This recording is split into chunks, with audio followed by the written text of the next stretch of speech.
ভাইয়ের বউ তাকে লাকড়ি তো দিলই না, বরং অপমান অপদস্থ। মেয়ে এক পর্যায়ে বলতে চায়, দাবি খাটায় বলতে চায়, আমাকে বিবাহ দেওয়া হয়েছে বলে আমার সমস্ত অধিকার এখান থেকে মুছে দেওয়া হয়নি। এটা আমার বাপের বাড়ি, বাপের বাড়ি থেকে লাকড়ি নেওয়া, বাপের বাড়ি থেকে কোনো সাহায্য সহযোগিতা নেওয়া, এটা আমার বাপের ব্যাপার, আমার ভাইয়ের ব্যাপার, এটা আপনার ব্যাপার নয়, আপনি এই ব্যাপারের মধ্যে কথা বলবেন না। এই কিন্তু ঝগড়া বিবাদের শুরু হয়ে গেল, একজন আরেকজনকে ভুল বুঝাবুঝি শুরু করলো। সমস্যাটা কোথায়? সমস্যাটা এই ঘরের পুত্রবধূ, এই ননদকে, ঘরের যে মেয়ে ছিল, বিবাহিতা মেয়েকে মূল্যায়ন করলো না। সামান্য একটু মূল্যায়ন না করার কারণে কি ফল হয় দেখেন। ঝগড়া বেঁধে গেল, এক পর্যায়ে তুমুল ঝগড়া হলো ঘরের মধ্যে। ওই মেয়ের ভাই, এই পুত্রবধূর স্বামী এসে যায়। স্বামী আসার পরে স্বামীর কাছে তার সমস্ত কথাগুলি খুলে বলল। স্বামী দেখে স্ত্রীর অপরাধ, ভাইয়ের কাছে বোন সব কিছু খুলে বলল, সেখানেও দেখে স্ত্রীর অপরাধ। স্ত্রীকে যখন ধমকাইল, স্ত্রীকে কিছু বলল, দেখো তোমার তো এখানে কিছু বলার নাই, এটা তো তুমি ভুল করছো, আসলেই তুমি ভুল করছো। এ আমার বোন আমার বাড়িতে আসছে সামান্য কটা লাকড়ি নেওয়ার জন্যে, তুমি সেখানে বাধা দেবার কে? আমি তো জীবিত আছি, আমার বাবা আছে, কেন তুমি বাধা দিলে? এই কথা বলার কারণে স্ত্রী কতটুক ভুল বুঝছে দেখেন। ওইখানে তার ননদকে ভুল বুঝে আসছে, এইখানে তার স্বামীকেও ভুল বুঝলো। সে স্বামীর কাছে আশা করছিল স্বামী তার বোনকে অপমান করে দিবে, স্বামী তার বোনকে লাকড়ি দিবে না, স্বামী তার বোনকে কোনো অধিকার দিবে না, এইরকম আশাই স্বামীর কাছ থেকে করেছিল। কিন্তু স্বামী যখন এই কাজটি করলো না, স্বামী যখন অন্যায়টি করলো না, স্বামী যখন ন্যায়ের পথে চললো, স্ত্রীর কাছে এই বিষয়টি ভালো লাগলো না, স্বামীর সাথেও ঝগড়া বাঁধাইয়া দিল। এক পর্যায়ে স্বামী যখন তাকে কটু কথা বলল, কিছু শাসাইল, স্ত্রী সুযোগ বুঝে নীরব স্থানে গিয়ে সুন্দর মতে বিষ পান করলো। এমন অবস্থায় বিষ পান করলো যাতে তাকে আর বাঁচাইয়া রাখার মতো কোনো উপায় নেই। তথাপি গ্রামের লোকজন সবাই মিলে চেষ্টা করলো।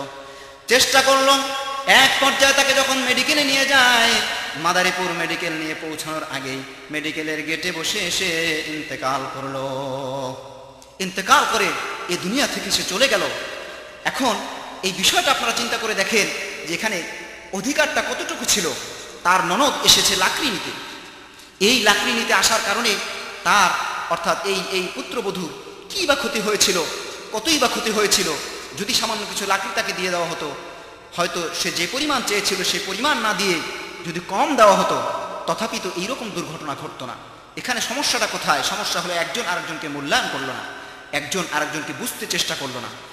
সে যদি বুঝতো যে আমার ননদ না, সে একজন প্রতিবেশী, তথাপি তার কিছু লাকড়ির প্রয়োজন, তাকে আমি কিছু লাকড়ি দিয়ে দেই, এতটুকু বুঝলেও তো এই সমস্যাটার সম্মুখীন হতো না। ফলে কি দাঁড়ালো? স্বামী যখন তাকে বলল, কিছু বলার কারণে সে বিষ খেলো, বিষ খাওয়ার পরে সে আত্মহত্যা করলো। এই মৃত্যুটা আসলে কি? এই মৃত্যুটা আসলে আত্মহত্যা। এটা তাকে কেউ হত্যা করেনি, সে ভুল করেছে, ভুলের প্রতিবাদে তাকে তার স্বামী হক কথা বলেছে, এই জন্যে তার স্বামীও দায়ী নয়। তো আমি বলতে চেয়েছিলাম যে এই যে ঘটনাগুলি আমাদের জীবনে হচ্ছে, আমাদের সংসারে হচ্ছে, আমাদের সমাজে হচ্ছে, এর মূল কারণ কোথায়? এর মূল কারণ হলো আমাদের মধ্যে দিন নাই। দিন না বোঝার কারণেই আমাদের মধ্যে এই অশান্তির আগুন দাউ দাউ করে জ্বলছে। আজ যদি এই মেয়ের মধ্যে, এই পুত্রবধূর মধ্যে দিন থাকতো, তাহলে সে তার ননদকে ভুল বুঝতে পারত না, এই সামান্য কটা লাকড়ির জন্যে এত বড় অ্যাক্সিডেন্ট হয়ে যেত না। আজ আমাদের সমাজে পুরুষদের মধ্যে এই ধরনের অনেক ভুল দেখা যাচ্ছে। অনেকেই তো মনে করেন স্ত্রীরা কোনো সম্মানের বস্তুই না, তাদেরকে মূল্যায়নই করে না, স্ত্রীদেরকে ভালো কোনো পরামর্শ করে না, স্ত্রীদের সাথে কোনো পরামর্শ করে না, স্ত্রীদেরকে ভালো খাবার দেয় না, ভালো বাড়ি দেয় না, একাধিক বিবাহ করার পর আগের স্ত্রীর খবর নেয় না। আল্লাহ পাক নিষেধ করেছেন, আল্লাহর নবী নিষেধ করেছেন।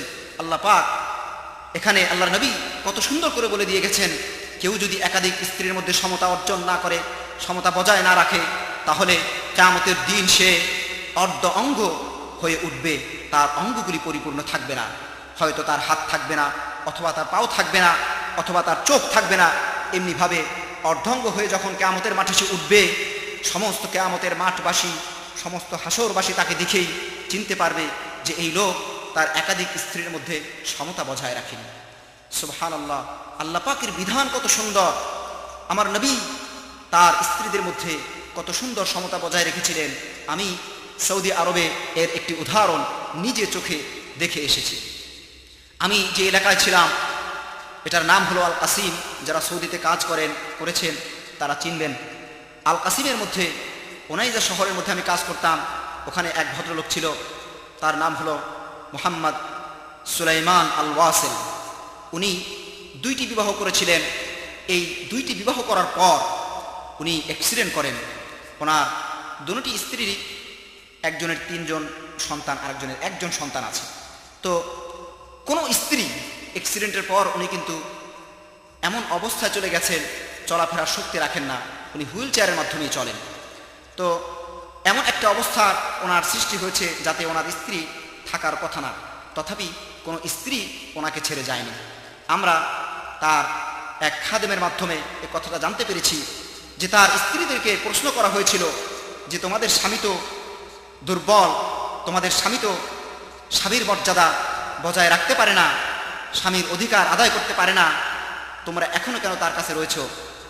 স্ত্রীরা ডাক দিয়ে বলেন, শোনো হে আরববাসী, শোনো হে প্রশ্নকারী, স্বামী ছেড়ে যাব কোন দুঃখে, স্বামী ছেড়ে যাব কেন? আমরা এমন স্বামী পেয়েছি এই আরবের বুকে অনেক সময় এই রকম স্বামীও পাওয়া যায় না। অর্থাৎ আরবের বুকেও পর্যন্ত যাদের মধ্যে দ্বীন ইসলামের বুঝ রয়েছে তাদের মধ্যেও এরকম স্বামী খুব কম পাওয়া যায়। উদাহরণ হিসাবে সে বলল, দেখো আমাদের মধ্যে আমরা 2জন স্ত্রী আছি, একজনের যদি কাপড় প্রয়োজন হয়, অন্যজনের যদি কাপড় প্রয়োজন না হয়, স্বামীর কাছে যখন খবর চলে যায় আমাদের কাপড় প্রয়োজন, সাথে সাথে অন্য স্ত্রীকে ডেকে বলা হয় ওই স্ত্রীর কাপড়ের প্রয়োজন, তাকে আমি 200 রিয়ালের কাপড় দিচ্ছি বা 500 রিয়ালের কাপড় দিচ্ছি অথবা এই পরিমাণ টাকার কাপড় দিচ্ছি, আপনার কাপড় লাগবে কিনা? ওই স্ত্রীর জবাব আসে, না আমার কাপড় লাগবে না। কারণ এক সময় 2জনের কাপড় প্রয়োজন হতে পারে না। ওনার কাছ থেকে যখন জবাব আসে, না আমার কাপড়ের প্রয়োজন নাই, সাথে সাথে স্বামীর পক্ষ থেকে জবাব আসে, যদি কাপড়ের প্রয়োজন না থাকে তাহলে এই পরিমাণ সম্পদের কিছু আপনাকে নিতে হবে, আর যদি কোনো কিছু প্রয়োজন না হয় তাহলে এই পরিমাণ টাকা আপনাকে নিতে হবে। অর্থাৎ দোনো স্ত্রীর মধ্যে এক তিল পরিমাণও, জাররা পরিমাণও তিনি কখনো কম বেশি করেন না। কত সুন্দর সমতা বজায় রাখেন। স্ত্রীরা এত খুশি তার উপরে, সুবহানাল্লাহি ওয়া বিহামদিহি সুবহানাল্লাহিল আযীম। স্ত্রীরা আল্লাহর কাছে কান্দে আর বলে, আল্লাহ আমাদেরকে ধৈর্য ধারণ করার তৌফিক দাও, আমরা এমন স্বামী পেয়েছি, আমাদের স্বামী পঙ্গু হয়ে গিয়েছেন, তাতে আমাদের দুঃখ নাই, তথাপি আমরা এই ভালো স্বামী যেন আমাদের মৃত্যু পর্যন্ত দেখতে পারি। এইভাবে করে তারা আল্লাহর কাছে ফরিয়াদ করে। সুবহানাল্লাহি ওয়া বিহামদিহি সুবহানাল্লাহিল আযীম।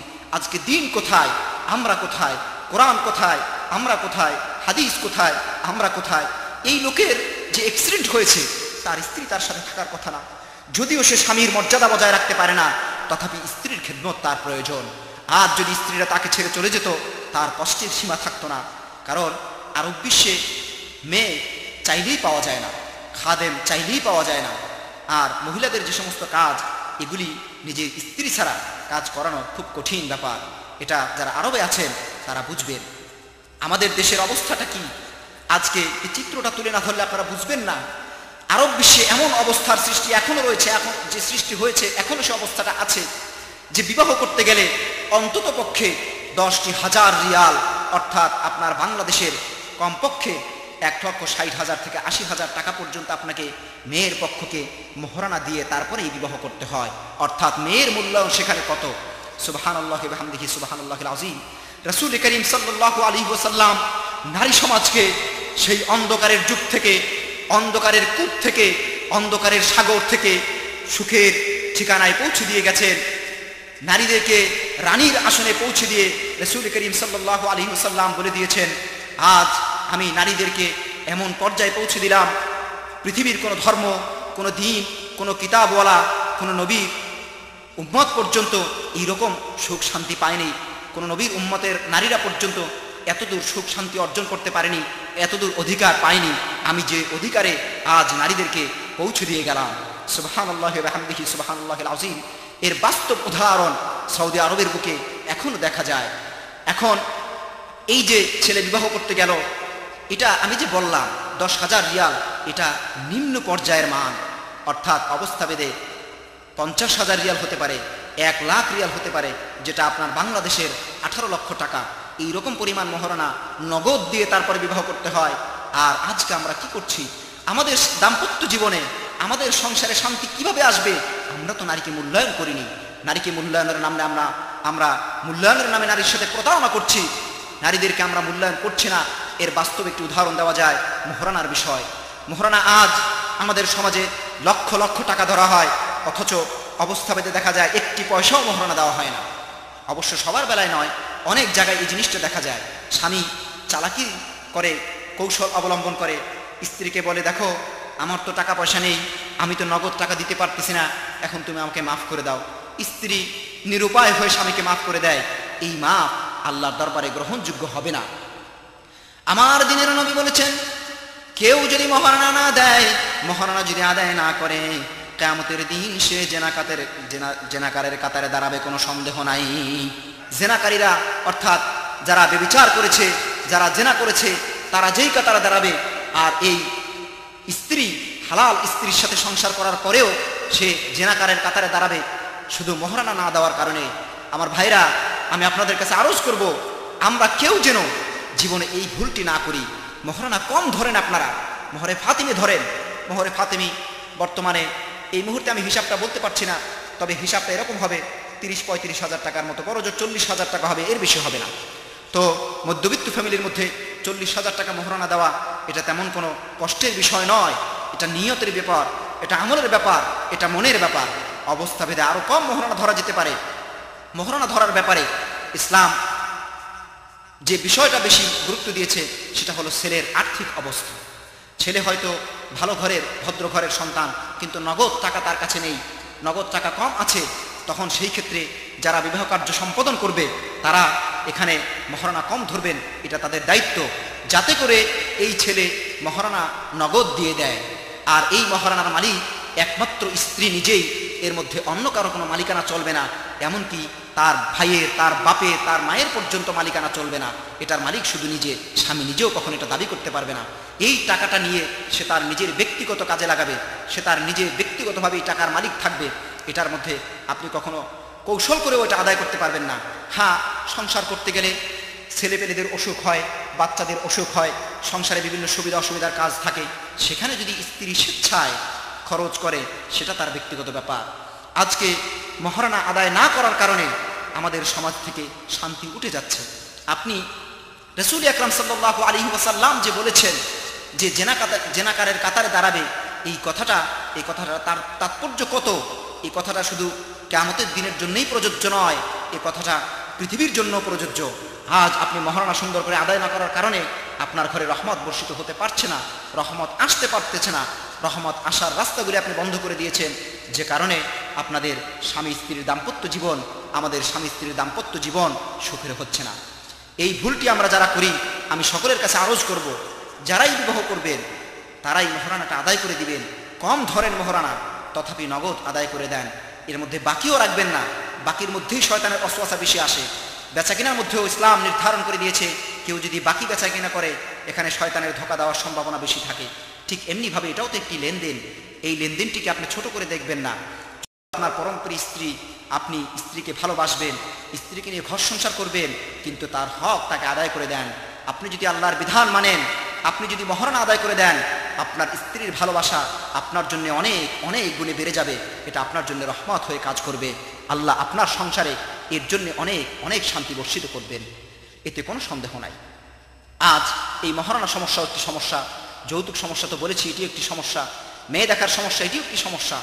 এই সমস্যাগুলি যদি আমরা সমাধান করে আসতে পারি, এই সমস্যাগুলি যদি আমাদের মধ্যে না থাকে, আমরা যদি এখানে ইসলামী হুকুম আহকাম বাস্তবায়িত করতে পারি, ইসলামের বিধানগুলি যদি আমরা এখানে পালন করতে পারি, প্রয়োগ করতে পারি, আমি সকলের কাছে আরজ করে বলবো যে ভাই, আমি আপনাদের কাছে ওয়াদা করতে পারি আপনার সংসারে শান্তি আসবে, কোনো সন্দেহ নাই, কোনো সন্দেহ নাই ইনশাআল্লাহ। আপনি এ ব্যাপারে নিশ্চিন্ত থাকতে পারেন।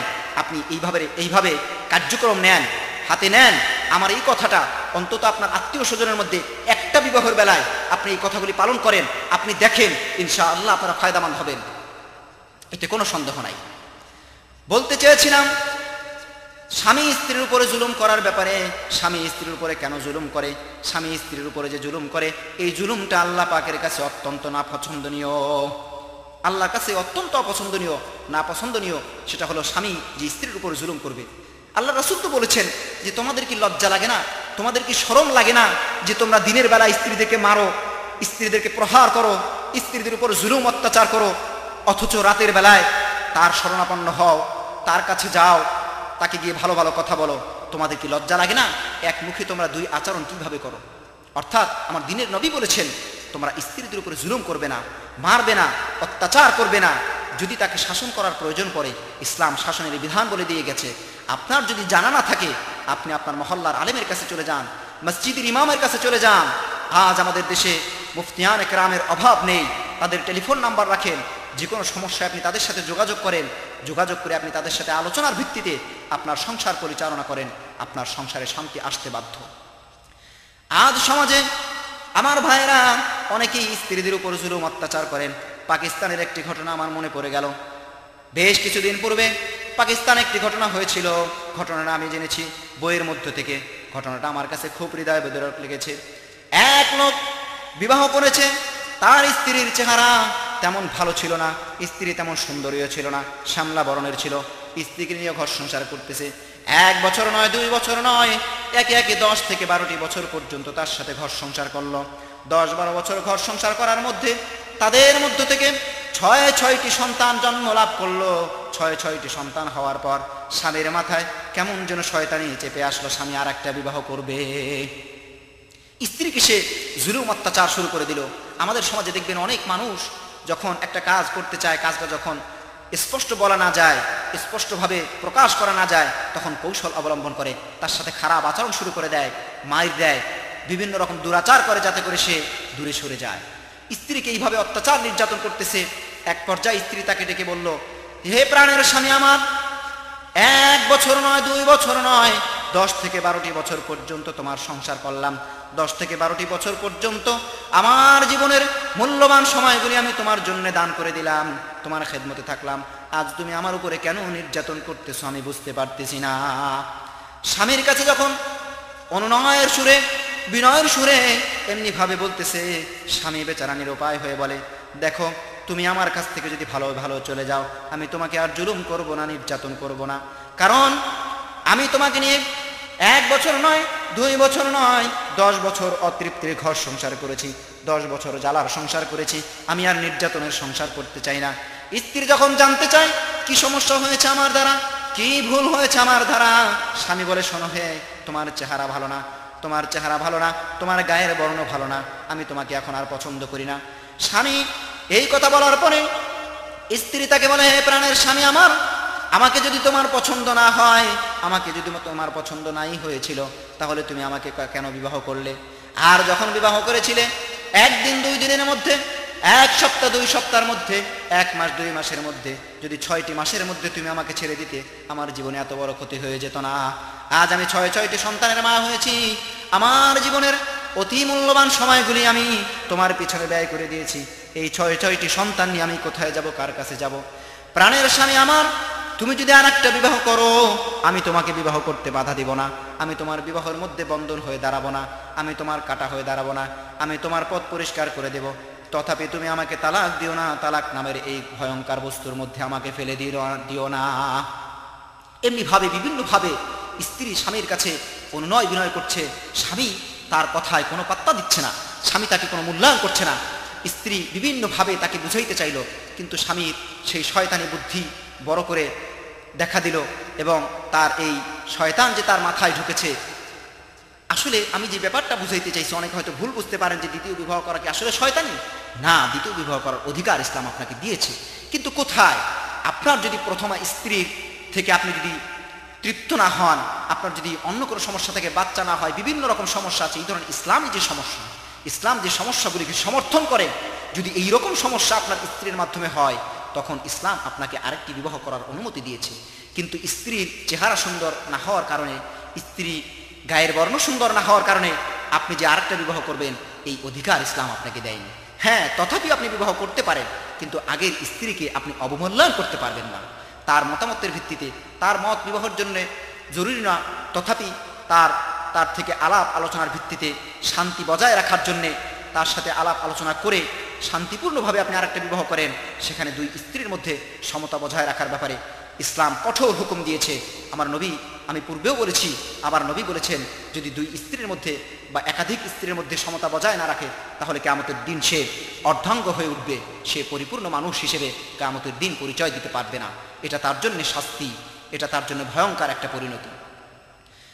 তো এই স্ত্রী যখন স্বামীকে এইভাবে অনুনয় বিনয় করলো, স্বামী কখনোই তার কথা রাখলো না, তার কথায় স্বামী কোনো কান দিল না, স্বামী তাকে তালাক দিয়ে দিল।